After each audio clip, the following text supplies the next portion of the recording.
आपने कभी सुना है भानगढ़ फोर्ट के राज के बारे में? क्या आप जानते हैं कि ये फोर्ट सिर्फ एक भयानक कहानी नहीं, बल्कि उसकी दीवारों में छुपे हुए एक ऐसी राज की है जो आपको रात भर सोने नहीं देगा। आज मैं आपको ले जा रहा हूँ उसी भूल भुलैया में जहाँ सिर्फ अंधेरा है और उस अंधेरे के पीछे छुपी हुई आत्माओं की सच्चाई। भानगढ़ का वो श्राप जो आज भी वहाँ के रगों में दौड़ रहा है।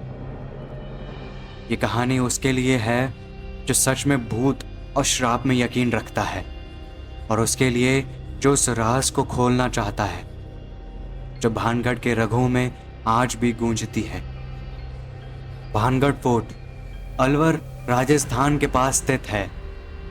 ये किला 17वीं सदी में राजा भगवत दास ने बनाया था अपने बेटे मधो सिंह के लिए। यहाँ की खूबसूरती के साथ साथ एक ऐसा राज जुड़ा है जो इस जगह को इंडिया का सबसे ज़्यादा हॉन्टेड जगह बनाता है।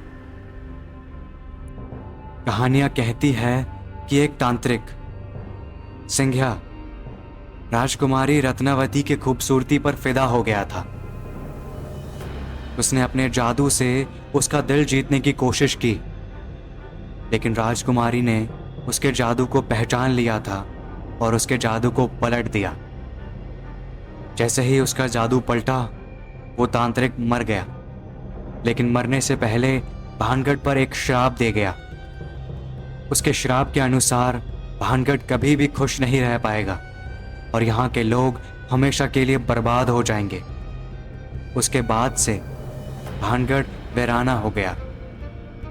यहाँ की इमारतें आज भी पूरी तरह से टूट चुकी है और लोग कहते हैं कि रात के बाद यहाँ सिर्फ आत्माएं घूमती हैं। आगे बढ़ने से पहले मेरी आप सबसे एक छोटी सी रिक्वेस्ट है। आप में से बहुत से लोग हैं जो हमारी वीडियोस को एंजॉय तो करते हैं, लेकिन हमारे चैनल को सब्सक्राइब नहीं करते। आपका एक छोटा सा लाइक और सब्सक्राइब हमको बहुत ज़्यादा मोटिवेट करता है। तो मेरी आपसे एक छोटी सी रिक्वेस्ट है कि इस वीडियो को फटाफट लाइक कर दें और हमारे चैनल को सब्सक्राइब कर दें। मेरा नाम संजय है।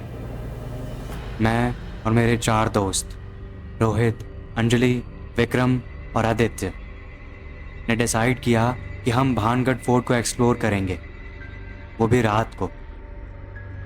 भानगढ़ के श्राप और भूत की कहानियाँ हमने सुन रखी थी, लेकिन हमें कभी भी वो कहानियाँ सच नहीं लगी। हमें लगता था कि ये सब सिर्फ अफवाहें हैं, सिर्फ मजाक, बेफिजूल की बातें, लोगों को वहाँ से दूर रखने का झूठ है। हमने प्लान बनाया कि हम रात को फोर्ट के अंदर जाएंगे। फोर्ट के अंदर जाने से पहले एक चौकीदार ने हम सबको एक वार्निंग दी कि अंदर मत जाओ। उसने हमें अंदर जाने से पूरी तरह से रोक दिया। उसने हमें धमकी दी कि अगर हम अंदर गए तो हम शायद वापस बच के बाहर ना आ पाए। उसने कहा अगर हम अंदर जाएंगे तो वो पुलिस को बता देगा। चौकीदार की वार्निंग से डरता हुआ आदित्य बाहर ही रुक गया। उसने कहा मैं तुम्हारा यहाँ इंतज़ार करता हूँ, तुम लोग अंदर जाओ और टाइम से आ जाना। I will wait for you. चौकीदार की वार्निंग को इग्नोर करने के बाद भी हमने अपना दिमाग नहीं बदला। रात के अंधेरे में भानगढ़ फोर्ट की पुरानी धुंधली दीवारें हमें दूर से नजर आ रही थी। ये तो बस एक पुराना किला है, सब कुछ सिर्फ कहानियां हैं, विक्रम बोल उठा। लेकिन उसके चेहरे पर एक अजीब सा असर था। हम सब अपनी टॉर्च लेकर फोर्ट के अंदर चले गए। अंधेरा इतना गहरा था कि हम अपने आगे का रास्ता बेयरली देख पा रहे थे। हमारे कदम फोर्ट के पहले हिस्से में गए ही थे कि हवा का एकदम ठंडा सा झोंका हमें महसूस हुआ। एक अजीब सा सन्नाटा था और हवा में एक अजीब सी बू थी, जैसे कुछ पुराना सड़ चुका हो। रात और गहरी होती जा रही थी। क्या तुमको वो आवाज सुनाई दी? अंजलि ने डरते हुए पूछा। उसका चेहरा पीला पड़ चुका था और उसके हाथों को कांपता हुआ हमने महसूस किया। नहीं यार, सब तुम्हारा वहम है, चलो अंदर देखते हैं। रोहित ने उसका हाथ पकड़कर कहा। हम आगे बढ़ गए। हम फोर्ट के बीचों बीच पहुंच गए, जहां एक पुरानी हवेली थी जो तन्हाई में और भी ज्यादा भयानक लग रही थी। यहाँ के पुराने दरवाजे खुले हुए थे, जैसे कोई अंधेरे से आवाज दे रहा हो। अचानक हमें सामने एक पुराना शीशा दिखाई दिया। वो शीशा टूट चुका था, लेकिन उसमें हमें कुछ अजीब दिख रहा था। हम सब शीशे के पास गए और देखा कि एक सफेद सा साया हमें शीशे में दिख रहा है। उसने एक पल के लिए अपनी आंखें हमारी तरफ जमाई और फिर गायब हो गया। ये क्या था? अंजलि चीख उठी। रोहित ने कहा, वो बस अंधेरा था, कुछ नहीं है। लेकिन हम सब के अंदर एक डर बस चुका था। जैसे ही हम हवेली के अंदर गए, हमें एक आवाज सुनाई दी। ये एक लड़की की आवाज थी, एक हंसी जो हवा में गूंज रही थी। यह हंसी इतनी ज्यादा अजीब थी कि उसने हमारे दिल को बहुत जोर से धड़कने पर मजबूर कर दिया। तभी एक और आवाज गूंजी, राजकुमारी की मौत का बदला, सिंघिया के श्राप का बदला यहां है। हम सब एक दूसरे की तरफ देखते रहे, समझ नहीं पाए कि यह सब क्या हो रहा है। हवेली के दरवाजे जैसे हमें कुछ कह रहे थे, चलो यहां से, चलो यहां से, अंजलि ने कहा। लेकिन उससे पहले हम वापस जा पाते, हमारे आसपास की जगह बदलने लगी। हमारे सामने एक पुरानी परछाई दिखाई दी, सिंघिया का साया। उसने हमारी तरफ देखा और अपनी उंगली से हमारी तरफ इशारा किया। हम सबकी सांस मानो गले में अटक गई हो।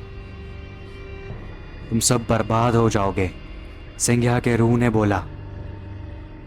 भागने लगे, हम सब भागने लगे। लेकिन जैसे ही हम भागे, दरवाजे बंद हो गए।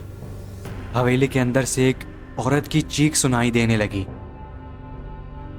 हम अपने पैरों से भाग रहे थे, लेकिन अंधेरा इतना गहरा था कि हमें समझ नहीं आ रहा था कि हमारे साथ क्या हो रहा है और हम कहां जा रहे हैं। राजकुमारी का श्राप, सिंघिया का बदला, आवाज अब हमें अंदर से तोड़ रहा था। विक्रम ने पीछे मुड़कर देखा और उसने देखा कि एक औरत की आत्मा उसके पीछे भाग रही है। वो एक सफेद साड़ी पहने हुए थी, उसके बाल खुले हुए थे, उसका चेहरा बहुत ज्यादा खौफ से भरा हुआ था। मुझे यहां से निकाल दो, अंजलि ने बोला। लेकिन गेट अब बंद हो चुका था। फोर्ट के अंदर एक अजीब सी हलचल होने लगी थी। हम सब डर के मारे बाहर निकलने का रास्ता ढूंढ रहे थे, लेकिन दरवाजे बंद हो चुके थे। तभी हमने पीछे मुड़कर देखा तो मानो एक साया हमारे ऊपर गिर गया। डर के मारे हम सब बेहोश हो गए। उसके बाद क्या हुआ हमें कुछ नहीं पता चला।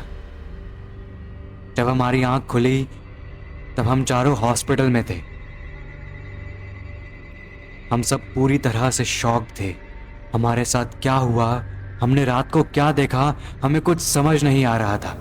शायद वो चौकीदार सही कह रहा था। तभी मैंने देखा कि मेरे से मिलने आदित्य आया है। मैंने उससे पूछा, आदित्य तुझे कैसे पता चला मैं हॉस्पिटल में हूं? आदित्य ने थोड़ी सी स्माइल के साथ कहा, मैं ही तुम सबको हॉस्पिटल लेके आया हूं। मैं थोड़ा कंफ्यूज हो गया तो आदित्य ने बताया, काफी देर इंतजार करने के बाद भी तुम लोग वापस नहीं आए। सुबह के 4:30 बज गए थे।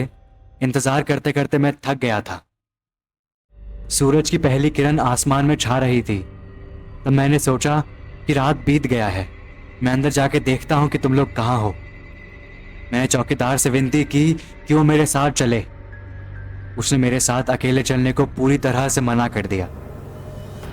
उसने कहा, मेरी ड्यूटी अभी खत्म हो जाएगी। जब नया चौकीदार आएगा तो हम साथ चलेंगे।